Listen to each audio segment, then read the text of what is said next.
Olá, sejam todos vocês muito bem-vindos ao Geopolítica com Paulo Filho. Hoje é dia 7 de abril de 2024 e nós vamos falar sobre os 6 meses de guerra na faixa de Gaza.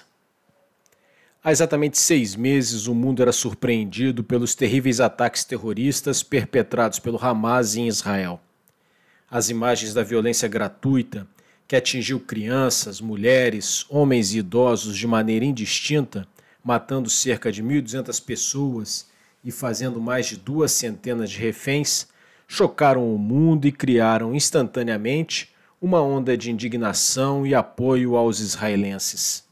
A partir de então, a faixa de Gaza em particular e o Oriente Médio como um todo foram mergulhados em um conflito de gravíssimas repercussões humanitárias e que no dia de hoje pode estar à beira de uma escalada ainda maior. A ação militar israelense, iniciada imediatamente após o ataque de 7 de outubro de 2023, foi desenhada para atingir o objetivo político fixado pelo governo: eliminar completamente o Hamas. A questão é que essa é uma tarefa extremamente complexa. A natureza irregular do grupo Hamas, cujos terroristas se misturam à população civil da faixa de Gaza em um ambiente densamente urbanizado, obrigam as tropas israelenses a efetivamente controlarem o ambiente, o que somente pode ser alcançado pela presença física dos soldados na área a ser controlada.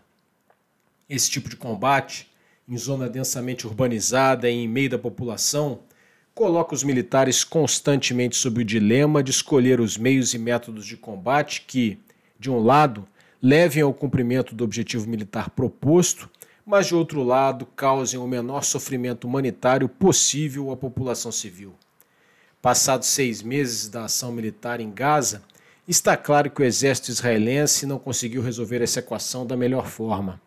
O sofrimento imposto à população civil de Gaza, mostrado diariamente pelos meios de comunicação e pela internet, foi degradando o apoio internacional a Israel até o ponto em que o Conselho de Segurança da ONU determinou a interrupção das hostilidades e a devolução de todos os reféns capturados, o que foi até o presente momento ignorado tanto por Israel quanto pelo Hamas. Em sua defesa, os israelenses afirmam que o Hamas coloca em risco sua própria população ao propositalmente se misturar a ela e utilizar instalações civis, até mesmo hospitais, para fins militares.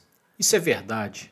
Nesse sentido, há os casos emblemáticos do Hospital de Khan Yunis, transformado em quartel-general do Hamas, e o escândalo dos trabalhadores a serviço da ONU que foram demitidos em razão de sua participação direta nos atentados de 7 de outubro.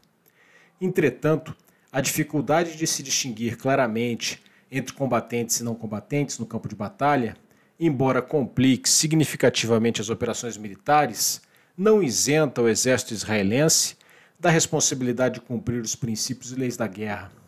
Esses princípios, que incluem a humanidade, a proporcionalidade, a distinção entre combatentes e não combatentes, a limitação dos meios e métodos de combate e a seleção de alvos em conformidade com uma análise minuciosa de sua necessidade militar, estão firmemente estabelecidos nas normas de direito internacional dos conflitos armados.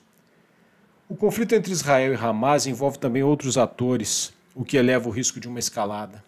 Entre esses, o Irã se destaca por seu papel crítico, negando a Israel o direito de existência enquanto Estado e fornecendo suporte essencial para os ataques do Hamas.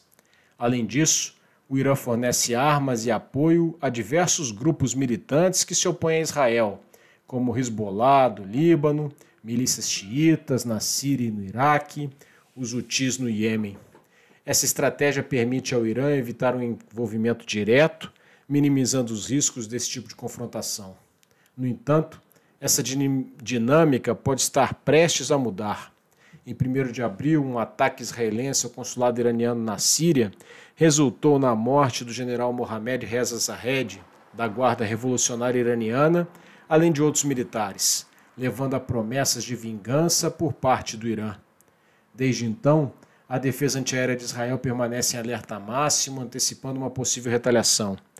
Caso o Irã responda diretamente, isso marcará uma mudança significativa, já que suas ações contra Israel, como já foi dito, normalmente ocorrem por intermédio de grupos militantes. Nesse caso, configurando-se um confronto direto entre Irã e Israel, a escalada do conflito pode tomar contornos gravíssimos e se alargar para todo o Oriente Médio. Os Estados Unidos são outro ator fundamental. Maior aliado de Israel são os norte-americanos, que exportam os sistemas e materiais de emprego militar fundamentais à manutenção do esforço de guerra israelense. Entretanto, o apoio da população norte-americana às operações israelenses declinou rapidamente e isso colocou o governo de Joe Biden sob um forte constrangimento, especialmente em um ano eleitoral. Assim, o que se verifica no momento é uma forte pressão dos Estados Unidos sobre o governo israelense para que se encontre uma solução que ponha fim às hostilidades. Além dos fatores externos, não se pode esquecer que o governo israelense do primeiro-ministro Benjamin Netanyahu está sob forte pressão interna.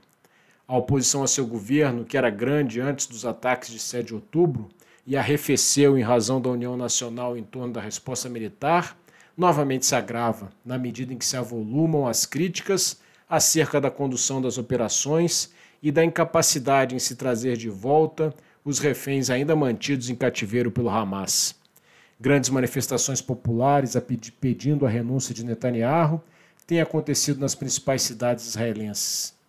As pressões internas e externas sugerem a Netanyahu que a melhoria de sua popularidade, embora improvável, seja sua única chance de preservar sua carreira política.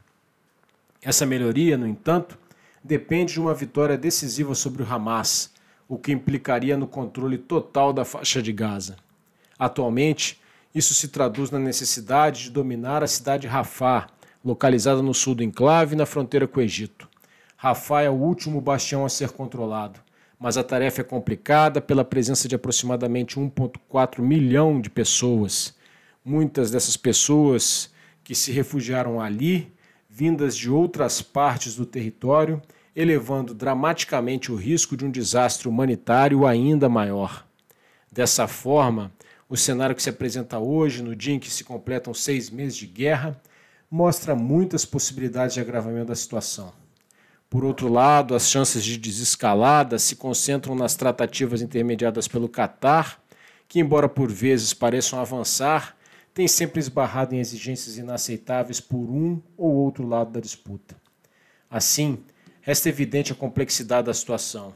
O cenário marcado pela grave questão humanitária e a possibilidade de escalada ressaltam a urgência de um esforço coordenado internacionalmente para se alcançar uma paz sustentável que permita uma existência digna para todos os povos envolvidos.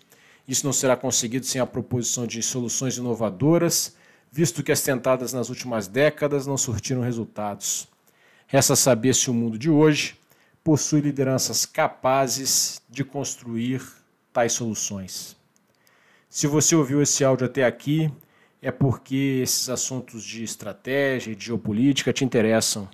Então, por favor, considere apoiar o nosso trabalho. As diversas maneiras pelas quais você pode fazer isso estão na descrição desse podcast. Até a próxima, pessoal. Tchau.